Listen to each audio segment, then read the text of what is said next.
How you doing, pal? I haven't seen you for a while. No racing, so I've not seen you on the racetrack. How's lockdown treating you, mate?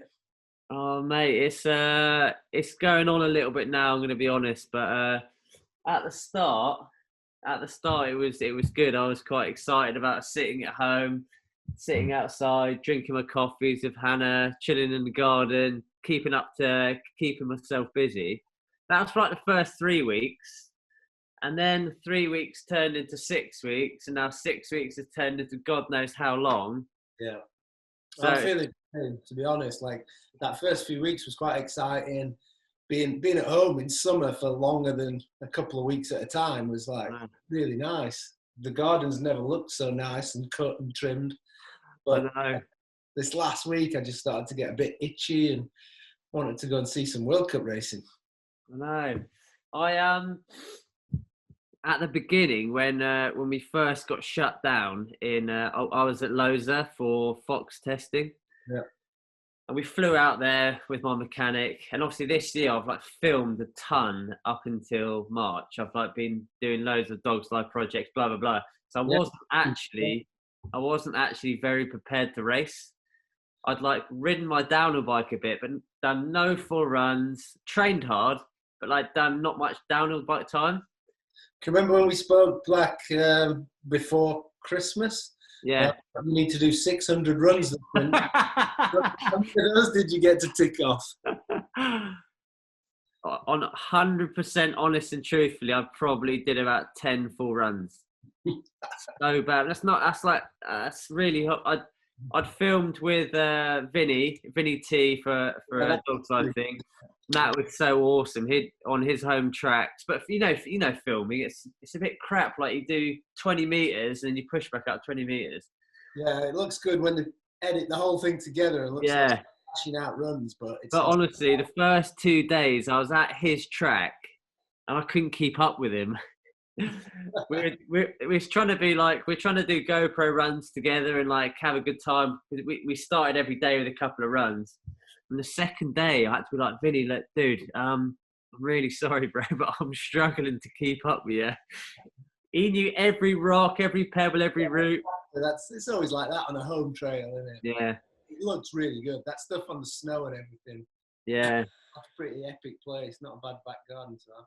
But anyway, back to Loic when we were doing Fox testing, which I thought I was actually going to see you there, I was hoping, but it all got cancelled and put back and stuff. And at the time, I was just like, yes, I get a bit more time to like prepare for the first World Cup. So I was actually excited that it got pushed back because I wasn't very prepared. But now, obviously, I'm just gutted and just desperate for some racing like we all are.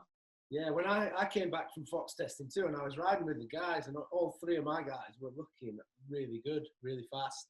And so I was really excited for when racing kicked off, but then obviously it got denied. It was really weird. Those first couple of weeks were just like no idea what's happening, where we're going to be, what racing going to start. And I was just saying, like riding with my kids, obviously because of what I've done, my kids rode from a really young age, which I did too because I had older brothers. But how old were you when you first chucked your leg over a pedal bike? Well, I was actually trying to think just literally then. How old's Jake? 15? Jake's 15, yeah. Yeah, so I think when you first picked me up on Royal Orange, I think I was 15. Wow. I think when I first came to yours, I was 15 and that has to be up there with one of the best days of my life still.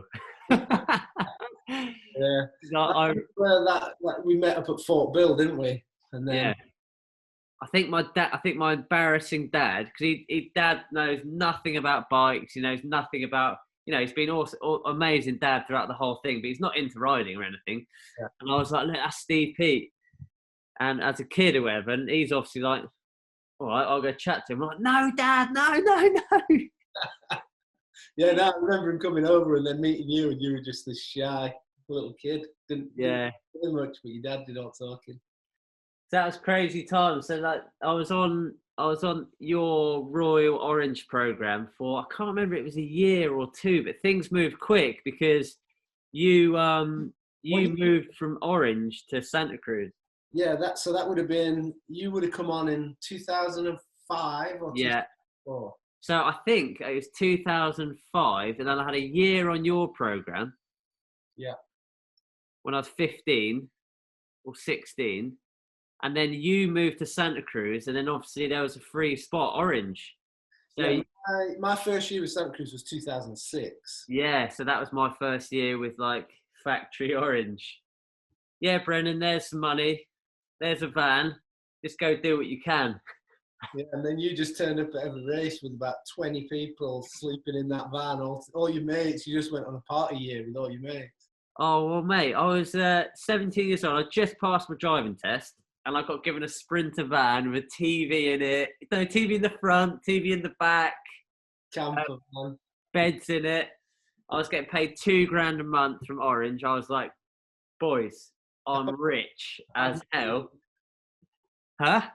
I've made it. Yeah, I was like, boys, I'm rich. Jump it. And there it was summer holidays, whatever. I was like, jump in the van. I'm paying for everything. We're going to Europe for 4 months. So there's 6 of us in there in all, and we just went to as many European World Cups as we could. Yeah. And just had the best year of my entire life. Still now, we like the boys. We reminisce over a beer and think of the good times and that. All right, Adele. Yeah, How are you? good, thank you. Yourself? Good. I'm trying to think of Poland where you won European champs so convincing. That was a good one as well. That was you were in your absolute peak then, I reckon. Yeah, probably around that time. Yeah. That was so sick to watch. You smoking Fabian down there. It was so cool. Yeah, I remember you not pedaling into that finish line as well. What place did you finish? Well, it's a funny story because I got picked for the junior squad, but I was only youth, so I wasn't old enough. Yeah. So obviously, when we got there, the Frenchies soon found that out, and they went straight to the UCI and complained that I was there, so I wasn't allowed to race. So I had to watch the first 2 days of practice. Yeah. And then eventually they said, "Oh, okay, yeah, you can race, but I only got 2 runs of practice." Yeah. So I followed you for both runs of practice, and the first run, I came down, and I'm obviously still so idolised by you, and you're up to speed, and I'm like, oh shit, behind you, real nervous. And we come into a section, and my rear brake pads fall out. I've had fallen out of my bike, and you just pull over at the side of the track like normally, and I come pounding into the back of you at 20 miles an hour, and I'm just so embarrassed. But my brake pads were falling out, so it wasn't actually my fault, but it was. Yeah. I was smashed into the back of you like that, and I was just like, oh no, I'm gonna hurt Steve, and he's not gonna be able to win European champs and blah blah blah. But yeah, I ended up having 2 practice runs, and because I'd only done 2, I didn't know where the finish line was, and there was a big sprint finish line. Yeah, long flat pedal, wasn't it? So I got down to the bottom of my run, and I'd just been like, yeah, wicked, finished. And then I remember Helen Mortimer, who was the British cycling coach at the time, was like, pedal, pedal, pedal, pedal, pedal. So I was like, oh shit. Got back on pedaling a bit, and pedaled over the line, and ended up getting 4th in the end, but 2 seconds off the win. But still had a wicked time. And then watching you come down winning and smoking Fabian was so sick at the finish. It was so rad. Always good beating the French, isn't it? Yeah. So it's I remember at the bottom, it was such a good vibe. There was a little bar at the bottom, and everyone was drinking beers, and we were having a wicked time. Yeah, it was cool, in a little wood, wasn't it? Yeah. With a dirt track going out of it, and I taught you a little bit of a lesson on that dirt track. Because you'd not pedalled in that finish line, I felt like, I'll teach you a little lesson. So when we were leaving the pit, you were riding out, and I was driving the car out. So I went up behind you beeping come on, pedal, I'll teach you to pedal down that finish line straight. And got a little bit too close to you with the car. Yeah. And buzzed your back tyre and basically drove over you. I honestly just froze in that car and thought I'd killed you. Oh my God. It's so weird from my point of view, like sat in the car, I can't imagine what you felt, but sat in the car, I was like, yeah, just having a laugh, all joking, messing around, and then as soon buzzed your tyre, you literally just went down so fast. Yeah. And I slammed on the brakes and slid up, and the front of the car rose up a little bit. I thought I'd parked on top of you. It turned out that your pedal had gone under the bumper and like lifted the car a bit. And I'm just sat there froze, and you rolled out from under the car and jumped up. And like my heart started beating again when I saw you. But I thought I'd killed you at first. Look out, Adele's in there. Brenda? Yeah? Does Hannah still make those candles? Yeah. Can I want, mine's run out and I want to buy another one. Yeah, we'll get you a ton of them up there. Well, I want to just tell Steve Ambush I can transfer some money into her account. All right, done. I'll talk to Hannah when she gets back, for sure. Okay. Adele, we're doing a... Recording a chat then. No. I didn't know. I thought you were just chatting. No, we're doing like a thing for Monster, like a reminiscing chat for the Sorry, I didn't know. I thought you were just catching up. No, you're going to be famous now, though, Adele, even more. No, don't put me on. Coming in, have you got any of them candles, mate? Right, I'm going to... Yeah, that's making me look real rock and roll, that is, Adele. Yeah, you homemade candles, Brendan, please. You've actually got that story a bit wrong. You, at the finish, we all like it was a wicked vibe, because at the time I didn't really give a toss what position I got, because I was like too hyped about just being there. Stoked on seeing you win. We were having a few beers, on a wicked time. You and Andy start driving out, and you're like, and me and Mark were staying at the same hotel. So you're like, oh, you lazy buggers, you can ride back to the hotel. Brendan, you need to learn to pedal anyway. So you're following us out, and I was actually riding SPDs at the time, which I don't think I've ever done since. But you came up behind, and we were messing around, like, pedal, you lazy buggers, blah, blah, blah. You hit my tyre, and it just flipped my bike down like that. And before you know it, I was, like you said, I was over the top. But you've missed the crucial part out. I was stuck in my clip pedal under the bike, under the car. Yeah. So the car was like that, like up on me like that. Yeah. So about 20 Polish blokes had to come pull the car up. Yeah, no, I do remember that now. And kick my, and like get me out from under the car, and like kick my bike out from under the radiator. My bike was like bent like that. I think I was still sat in the drive. Yeah, I remember Andy just going, Steve, white as a sheep. So I've never seen him like, he thinks he's killed it.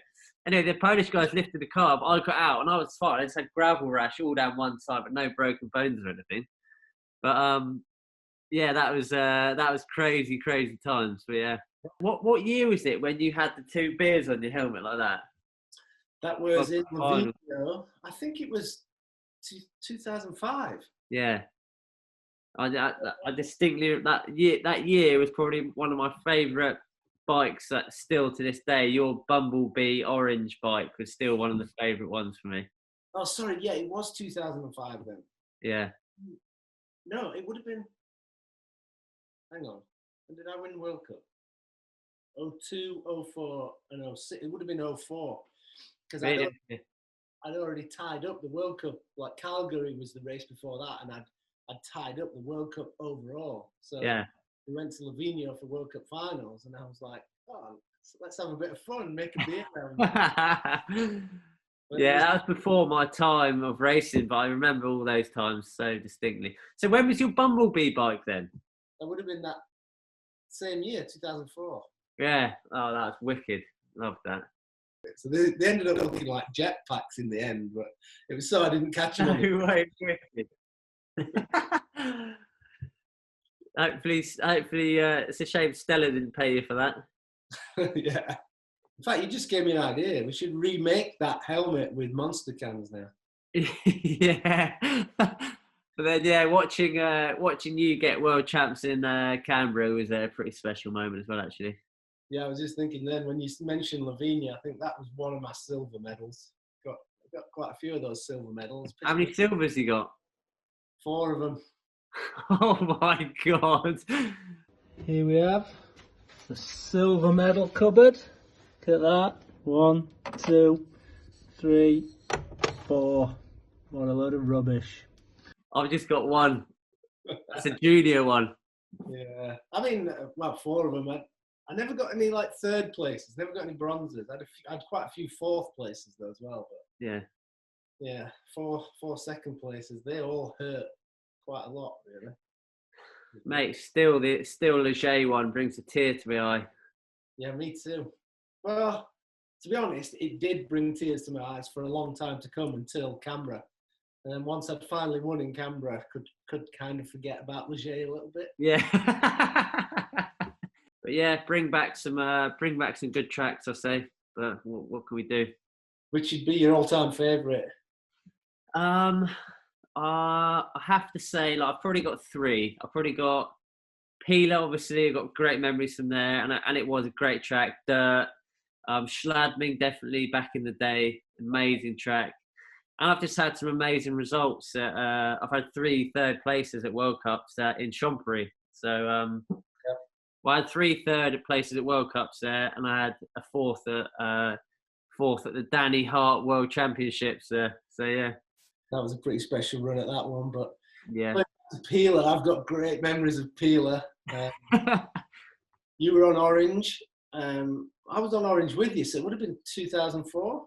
Yeah, it was. I was 16. Yeah, and you ended up 3rd, didn't you? Yeah, that was my third ever World Cup race. So that was pretty crazy. It was cool. Yeah, that just shows the talent that you had at that point. So what's happening with Dog Life at the moment then? Yeah, Dog's Life has been well, it's tough, mate. I'm sitting here in my house, don't have any World Cups to go to, don't have any things to do. No. Any filming project, any Dog Life filming stuff? Yeah. With like I said earlier, we signed for like 4 episodes of a Dog's Life series. I just had itchy feet, and I wanted to do something after we filmed Death Grip. You know, that was still a huge success, and I'm still. That was a pretty epic project for you though, filming too, wasn't it, with Clay? Yeah, that was still riding the wave now, but yeah, that was a big 15 months project. You know, it was I think me, Clay, and Chris Seeger and the crew sort of bit off a bit more than we first anticipated, but hey, it all went cool. It was one of the funnest, craziest, hardest projects I've ever done, but yeah, super cool. So moving on from that, I said to all the sponsors, like, I still want to do a lot of filming, and I love all that sort of stuff, and I didn't want to do a big project again. I wanted to do like more of a series, and I think in this day and age, people love to see like how you get to that end product, how you get to that banger edit. Yeah. So we did a series called A Dog's Life, where we filmed in Madeira, Chatel with Vinny, South Africa with Amaury, the famous Amaury. It was so fun to film with that kid. He's a rock star. It's really fun, yeah. I mean, they all did, but Amaury looks fun to hang out with him. Yeah. And then we have a final episode, which is a failed episode of Death Grip that we'd never got filmed, which is called Berm to Berm. Oh, yeah. Yeah, where we're going to build jumps in a field, and that should hopefully get filmed as ASAP, really. But yeah, it's been fun projects. Have you built the Berm to Berm again? I built half of it, yeah. We got rained out, so we go back and finish it when lockdown's done. Yeah, cool. Yeah, but yeah, it's all good. I remember watching Won't Back Down though, but pretty bleak that I didn't have my own section in that, Steve. Did you forget me out? That was an awesome project as well. I mean, Clay put so much work into that, and John Lawler. But my whole idea on that was, although it was my story and what I'd done in the sport, it was more about the history of the sport as well, where it had come from, some of the characters that were in it. So it was more about that. I didn't want to just be about me, you know, like your your dog's life, you just love documenting yourself. And wanted it to be more about the sport. And Oh, you're so good. no, it was a little bit more of the history of the sport, because I love that stuff. I love all the old racing and all that kind of stuff. So yeah, One Back Down was awesome, and it's been really cool lately because we put it out again for free for everybody to watch. Yeah. And the amount of texts and messages that I've had of people saying, I'm a grown bloke and you've made me cry. Ah, wicked. Killed it on that. I just you just look back at that and look at all the old World Cup tracks and all the old, like we were saying before. I have to say, World Cups, in my opinion, were just more rock and roll back then. I think so. Yeah, everybody was learning. The tracks were different, and there was a few more characters in the sport that liked to have a party, and we did party. Sometimes we partied the night before a race, and but it gets serious. It gets more serious over time. It gets more, and definitely towards the end of my career, it was more serious. People were training a lot harder. Well, I don't know about a lot harder, but training differently and got a lot more serious about it. I trained hard back in the day, but it has definitely changed over the years. Now the atmosphere at a race is definitely not quite as fun on that side, unlike the party scene. I mean, we not just the partying of it either. I think the riders that used to have, like, we used to have pit challenges. So I remember that, yeah. Yeah, after you'd finished practicing for a day, there'd be like 5 or 10 riders in the pits, bunny hopping up onto tables, making cutties and turns. Like Nathan Rennie and Chris Kavorik were like the leaders of that sort of stuff. For sure, yeah. Everyone was just messing around until late at night. You'd be messing around in the pits, just riding your bike constantly. Now, like my guys, they finish practice, they get a massage, they sit in their rooms or on the couch, just resting, waiting for the next day. So it's a little bit weird for me at races. I want to go out go-karting and maybe go for a drink and stuff like that. And well, I remember in Vigo, actually, I think you might have won that race, actually, probably. But we were in a party at this hotel afterwards, and I was pretty drunk at the time, bumping around, and I into Kavarik, you know, he's like, his top ripped off. He's just walking around like this, and I'm at the time, this little kid I bumped into him, and he like turned on me. Before you know, we're having like a head-to-head like shouting match, and then at the time I knew who he was, but I didn't really know his reputation. And I remember Rennie coming up to me and grabbed me and going, "You don't want to be doing that, mate," and just pulled me away from Kavarik. Obviously, Kavarik would just snapped me like a little pencil. Yeah, he was angry man, but I think he was more like some of it was like he was putting a front on. Yeah, when he got drunk, he'd like angry, and then he'd start laughing, and like so you never knew which one you were getting from. No. It was all good fun, yeah. Yeah. He's I dislocated my finger at Vigo, crashed, and we better not go into too many Vigo stories for you there. Yeah, no, that place was weird. Yeah. Yeah. Well, I'm actually telling that story because I actually didn't do anything, but got arrested. Big group of people, a couple of things got damaged. This local Spanish kid smashed up a phone box, and he was smashing it up, and the police came past, and while he was smashing it up, so he got arrested. And then we were just stood there like watching everything, and I was like, come on, this is getting stupid, let's walk back to the hotel. And a police car drove past, and some kids that sat in the back of this police car pointed at me, and the police came and arrested me and pulled me in for and tried to get me done for all these criminal damages. I obviously said I've not done anything, and they let me go the next day. And I was like, oh sweet, it's all good, I didn't do anything wrong. And then maybe a year or a couple of years later, I'd be flying into Germany, and border control would be like, oh, you have a problem in Spain. I'm like, no, I don't have a problem. I don't know what it is. And then I'd fly into different places, and the border control would all be like, oh, you have a problem in Spain. Weird. and I couldn't work it out. And a letter had been sent to the UK Home Office, and they'd sat on it for 6 or 8 months or something, and then forwarded it on to me.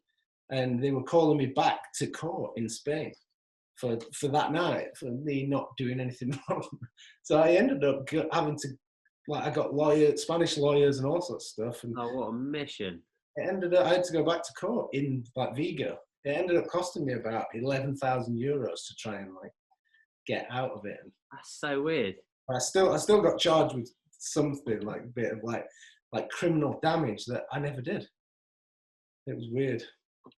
Looking back in the day, in the current crop, if you could pick a trait from 5 different riders to build the fastest racer, what would it be and who would you go for? Oh, that's a damn good question, dog. Might take a little bit of thinking about, but what we got? I'd go for Sam Hill's technical ability, like the way that he rode sort of Schladming and those tracks back in the day. Yeah. Maybe Kvarik's raw power. Yeah. Sean Palmer's competitiveness. Really cool. Yeah. He was winning. That was it. And when I beat someone, I shove it in their face. I mean, that's what I'm all about. That guy over there is filming us, I kicked his ass, bitch. There was nothing else with Palmer. He was winning. If he didn't win, he'd beat himself up about it so bad. So, like, yeah, his competitiveness.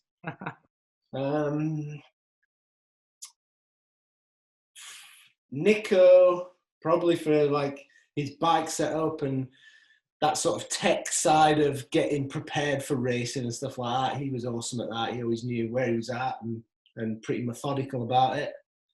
So how many have you got? 4 now? You got one more? Got one more. Oh, I could go on all day with these guys, but let's just chuck a spanner in the works and go for Loic Bruni's eyebrows. Wicked. What about you? You got to do that for me now. 5 different traits.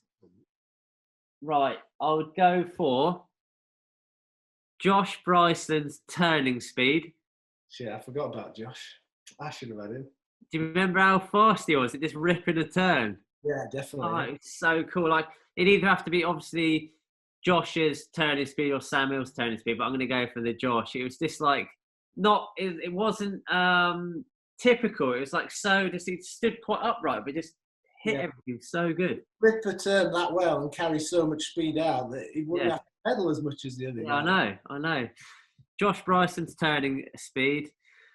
I'd probably have Greg Minnaar's race head. Yeah, good call. I'd have Greg Minnaar's race head. I'd have Steve Peat's ability to carry speed,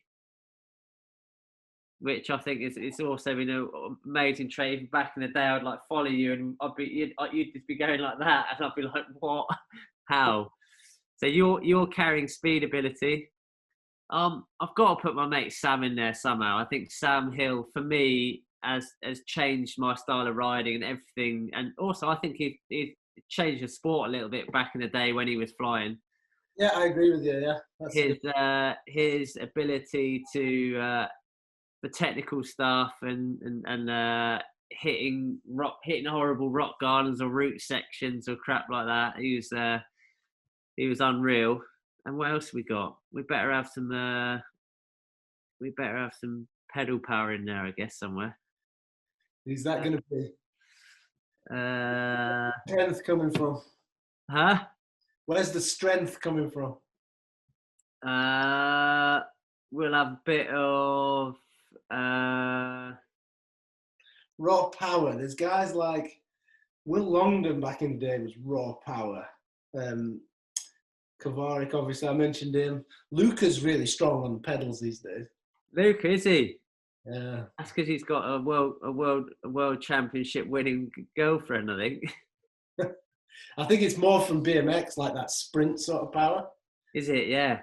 Yeah. We'll have we'll go controversial. And we'll go Kvarik or Brooks power. Oh yeah, Bulldog. Damn. Yeah. I told you I could have gone on all day. I mean, I know. You just look at his calves and you just think, Jesus, I'm scared. we haven't even mentioned Danny Hart, Amaury Pierron. Like I mentioned Bruni's eyebrow. Oh, I really apologise, Kavarik and Brooke, but I'm having Amaury's pedal power. Like just watching him ripping his cranks out of the bike is incredible. Yeah, he's strong. You can just see that position he's in. He's like, Yeah. Oh yeah. Yeah, and I was lucky enough to ride with him in South Africa. Dude, that guy just holds on and just hits stuff like full on. Yeah. It was just wicked to watch. Bruni was like that when he first started like winning races and stuff. That same sort of like holding on, like power. Amaury's a bit more interesting than Gwyn, so yeah. Way more, yeah. But we could go on all day and picking these sort of things. Right, I wonder who's going to win that dream rider out of your 5 and my 5. You never know. Yeah, let's see. I'd say my 5, definitely. Nah, I think mine would smoke you every time. A bit more old school. So I wonder which 5 would be better in the bar. Would last longer at the bar. Who did that? Sam, Kavarik, Palmer. Oh no! Just that one knocks all your 5 out. Yeah, but I got Steve Peat in mind. Ah, yeah. Yeah, me and Palmer could hang together. Yeah, that's funny. I got Josh Bryceland. I mean, he's a good partier, but he's a right lightweight, so he's not lasting. Samuel, back in the day, was good at that, but of late, crap at drinking. Who else did I have? Amaury's pretty solid, I guess. Yeah, Amaury's a good partier, yeah. And who else? You only picked him because... And Greg. Yeah, Greg's tough. Yeah. Well, that's a good one. Yeah. I had Nico. Yeah, you're screwed, mate. I'm afraid he's not going to cut it, is he? I think I might be winning the drinking one as well, actually. Maybe it was my 5th. Oh, it was Bruni, wasn't it? Oh yeah, you're. You got to change one though, didn't you? Maybe I'll change one. Go on then, you get to change one. Okay, just to try and bring this a bit more level back in the party room. And also, I believe at one time was one of the fastest cornerers in the world. He could rail a berm. Like I know who this is going to be. Yeah, the big Renoir. Yeah. Ready? Yeah. Okay. Now the drinking game's a bit more wicked. All right then, mate. Nice one, mate. That was a good catch up. Cheers, Brendog. Hey, proper good to chat. We'll get back on the blower next week. Stay safe and enjoy lockdown. Yeah, and then hopefully we can get back on the bike soon. We've got North versus South to do next. We've got to tick that one off. Yeah, North. That first one was so fun. Yeah, because what South are 1 up, aren't they? No, mate. Down on the drinking by Deeks. Yeah, bloody Deeks. we might have to get him out of here and get someone else in for that. We'll get it on. We'll get that North v South. Wicked. All right then, mate. We'll have a good one. Cheers, pal. Take it easy. Stay safe. Speak to you soon. Cheers, mate. See you soon. Ciao.